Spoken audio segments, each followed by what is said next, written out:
በትምህርት ሚኒስቴር መግለጫ ላይ ዘንድሮ በሪሚዲያል ወደ ግቢ የሚገቡ ተማሪዎች ቁጥር በእጅጉ እንደሚቀንስና ብዙም ተስፋ እንዳያደርጉ በጣም አሳሳቢ መግለጫ እንደሰጠ የሚታወስ ሲሆን በዚህ ቪዲዮ በዘንድሮ ዓመት በሪሚዲያል ወደ ግቢ ለመግባት የማለፊያ ወይም የመቁረጫ ነጥብ ስንት ሊሆን እንደሚችል ባለፉት ዓመታት ከነበረው የሪሚዲያል መግቢያ የመቁረጫ ነጥብ እንዲሁም ደግሞ አሁን ላይ የትምህርት ሚኒስትሩ ፕሮፌሰር ብርሃኑ ነጋ ከሰጡት መግለጫና ጥቆማ አንጻር እንዲሁም ደግሞ ሌሎችንም አሁን ላይ እየወጡ ያሉ መረጃዎችን ጨምረን የግድ ማወቅ ያለባችሁ ወሳኝ መረጃዎች በዚህ ቪዲዮ የምሰጣችሁ ይሆናል። የእናንተን ማስተያየት ከዚህ ቪዲዮ በታች እንዲጽፉና እንድንወያይበት ጋብዛለሁ። ከየት አካባቢ እንደሆናችሁም ኮሜንት ላይ ጻፉልኝ። በዘንድሮ ዓመት በሪሚዲያል ወደ ግቢ ለመግባት የማለፊያ ወይም የመቁረጫ ነጥብ ስንት ሊሆን እንደሚችል ከማየታችን በፊት ሪሚዲያል ምን እንደሆነና የሪሚዲያል የትምህርት አሰጣጥ ባጭሩ ስናይ የሪሚዲያል ወይም የማካካሻ ትምህርት አንድ ተማሪ ወደ ዩኒቨርሲቲ በመግባት በሬጉላር የአንደኛ ዓመት ፍሬሽማን ኮርስ ለመውሰድ የሚያስችለውን የዩኒቨርሲቲ መግቢያ ውጤት ማምጣት ካልቻለ ወይም ደግሞ የኢንትራንስ ውጤቱ ከ50 በታች ከሆነ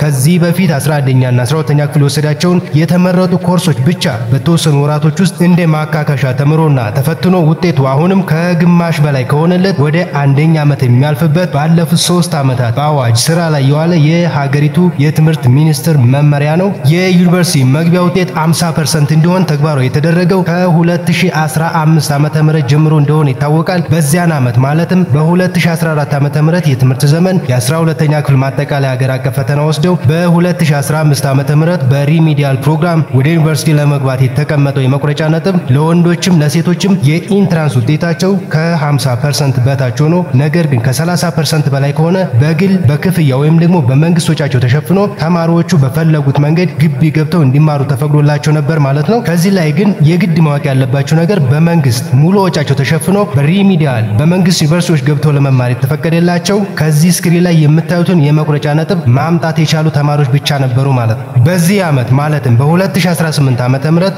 ሊሆን ስለሚችለው የሪሚዲያል ዩኒቨርሲቲ መግቢያ ውጤት ከማየታችን በፊት በባለፈው ዓመት ማለትም በ2016 የትምህርት ዘመን የ12ኛ ክፍል ማጠቃለያ አገር አቀፍ ፈተና ወስደው በ2017 ዓመተ ምህረት በሪሚዲያል ፕሮግራም ወደ ዩኒቨርሲቲ ለመግባት የተቀመጠውን የመቁረጫ ነጥብ በሚመለከት ትምህርት ሚኒስቴር ሰጥቶት የነበረው መግለጫ ማየት በጣም አስፈላጊ ነው ማለት ነው። መግለጫውን ባጭሩ ላንብብላችሁ። በጣም ብዙ ተማሪዎችን ስለሚያወዛግብ በደንብ ልታዳምጡት ይገባል። ትምህርት ሚኒስቴር በ2016 የትምህርት ዘመን የ12ኛ ክፍል ማጠቃለያ አገር አቀፍ ፈተና ወስደው 50% ከዚያ በላይ ያመጡትን አነስተኛ የሆነ የተማሪዎች ቁጥር ከግምት ውስጥ በማስገባት ውጤት መቀነስ በትምህርት ዘርፉና በአጠቃላይ በሀገር ላይ ሊያስከትል የሚችለውን ማህበራዊ፣ ስነልቦናዊና ኢኮኖሚያዊ ቀውስ እንዲሁም ደግሞ ተዛማጅ ችግሮችን ከግምት ውስጥ በማስገባት የማካካሻ ትምህርት ወይም ደግሞ ሪሚዲያል ፕሮግራም በተመረጡ የትምህርት አይነቶችና ይዘቶቻቸው ላይ በማስተማርና የመመዘኛ ፈተና በመስጠት ምዘናውን የሚያልፉ ተማሪዎች ትምህርታቸውን በመደበኛ ፕሮግራም እንዲቀጥሉ መወሰኑ ይታወቃል ይላል። በመሆኑም የ2017 የትምህርት ዘመን የመንግስት ዩኒቨርሲቲዎችን በተፈጥሮ ሳይንስና ማህበራዊ ሳይንስ የትምህርት መስኮች ያላቸውን የቅበላ አቅምን ግንዛቤ ውስጥ በማስገባት የአቅም ማሻሻያ ፕሮግራም ወይም ደግሞ ሪሚዲያል ፕሮግራም የመግቢያ ነጥብ መወሰን አስፈላጊ በመሆኑ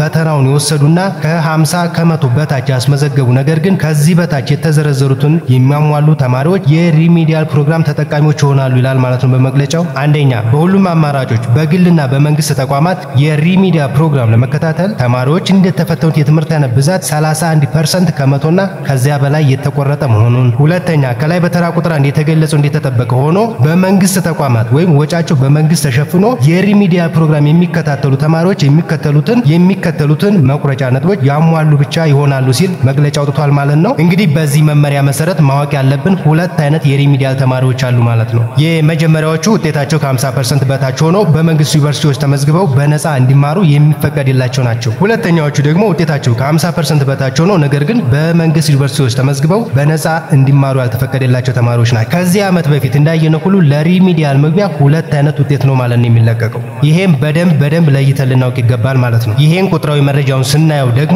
በባለፈው ዓመት ማለትም በ2016 የትምህርት ዘመን የ12ኛ ክፍል ማጠቃለያ ሀገር አቀፍ ፈተና ወስደው በ2017 ዓመተ ምህረት የትምህርት ዘመን በሪሚዲያል ፕሮግራም ወደ ዩኒቨርሲቲ ለመግባት የተቀመጠውን የመቁረጫ ነጥብ ስናይ ደግሞ ለወንዶችም ለሴቶችም የኢንትራንስ ውጤታቸው ከ50% በታች ሆኖ ነገር ግን ከ31% በላይ ከሆነ በግል በክፍያ ወይም ደግሞ በመንግስት ወጫቸው ተሸፍኖ ተማሪዎቹ በፈለጉት መንገድ ግቢ ገብተው እንዲማሩ ተፈቅዶላቸው ነበር ማለት ነው። እዚህ ላይ ግን የግድ ማወቅ ያለባቸው ነገር በመንግስት ሙሉ ወጫቸው ተሸፍኖ በሪሚዲያል በመንግስት ዩኒቨርሲቲዎች ገብታችሁ ለመማር ከዚህ ስክሪን ላይ የምታዩትን የመቁረጫ ነጥብ ልታመጡ የግድ ይገባል ማለት ነው። ይህም የመቁረጫ ነጥብ ጾታና አንዳንድ ነገሮችን ታሳቢ ያደረገ ነው። ለምሳሌ ለተፈጥሮና ማህበራዊ ሳይንስ ወንድ ተማሪዎች ከ600 ተፈትነው ውጤታቸው ከ34% ወይም 204 እና በላይ ያስመዘገቡ ተማሪዎች ብቻ ናቸው በመንግስት ወጫቸው ተሸፍኖ በመንግስት ዩኒቨርሲቲዎች እንዲማሩ የተፈቀደላቸው ማለት ነው። ለተፈጥሮና ማህበራዊ ሳይንስ ሴት ተማሪዎች ደግሞ ከ600 ተፈትነው ውጤታቸው ከ32% ወይም 192 እና በላይ ያስመዘገቡ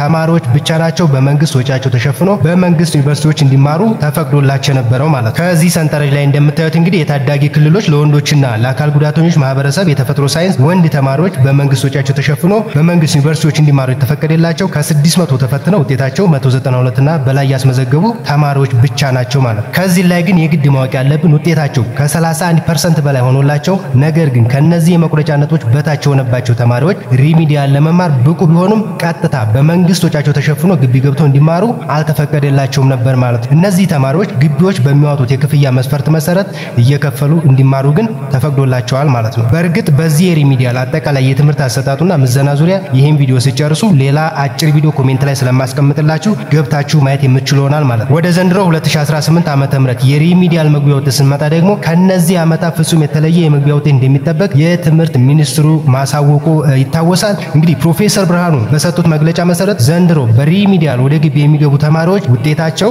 ከ40 እስከ 50% እንዲሆን ሐሳብ ቀርቦ ለማስፈጸም ውይይት ላይ እንደሆኑ መግለጫ ሰጥተዋል ማለት ነው። እንግዲህ እንደሚታወቀው ወደ ግቢ የሚገቡ ተማሪዎችን ቁጥር ለመወሰን የሀገሪቱ የኢኮኖሚና የፖለቲካ ሁኔታ እንዲሁም የግቢዎች የመቀበል አቅምና የትምህርት ሚኒስቴር እቅድ መሰረት ይወሰናል ማለት ነው። ስለሆነም ዘንድሮ በሪሚዲያል ወደ ግቢ ለመግባት የሚያስችለውን የመግቢያ መቁረጫ ነጥብ ለመገንባት በጣም አስቸጋሪ ያደርገዋል። ከዚህ በተጨማሪም የትምህርት ሚኒስቴር ከ40 እስከ 50% ስላመጡ ተማሪዎች ብዛት ምንም ያለው ነገር ባለመኖሩ እንዲሁም ደግሞ ከባለፈው ዓመት የተሻለ ቁጥር ያላቸው ተማሪዎች ከ50% በላይ ስላመጡ የሪሚዲያል መግቢያ ውጤቱን ለመገመት ከባድ ያደርገዋል ማለት ነው። ነገር ግን አሁን ላይ ያሉትን እንዲሁም ደግሞ ከዚህ በፊት የነበሩትን መረጃዎች ታሳቢ በማድረግ ዘንድሮ ወጪዎቻቸው በመንግስት ተሸፍኖ በሪሚዲያል ወደ ግቢ የሚገቡ ተማሪዎች የመቁረጫ ነጥብ ምናልባትም ከ30ዎቹ አጋማሽ በላይ የመሆን እድሉ ከፍተኛ ይመስላል። ነገር ግን ወጪዎቻቸውን ራሳቸው ችለው በሪሚዲያል በክፍያ ወደ ግቢ የሚገቡ ተማሪዎች የመቁረጫ ነጥብ ከዚህ በፊት እንደነበረው ሁሉ ተቀራራቢ ውጤት የመሆን እድሉ በጣም ሰፊ ነው።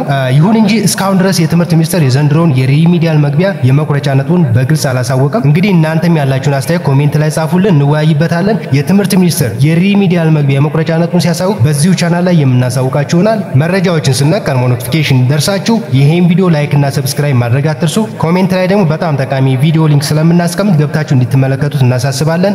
መልካም ጊዜ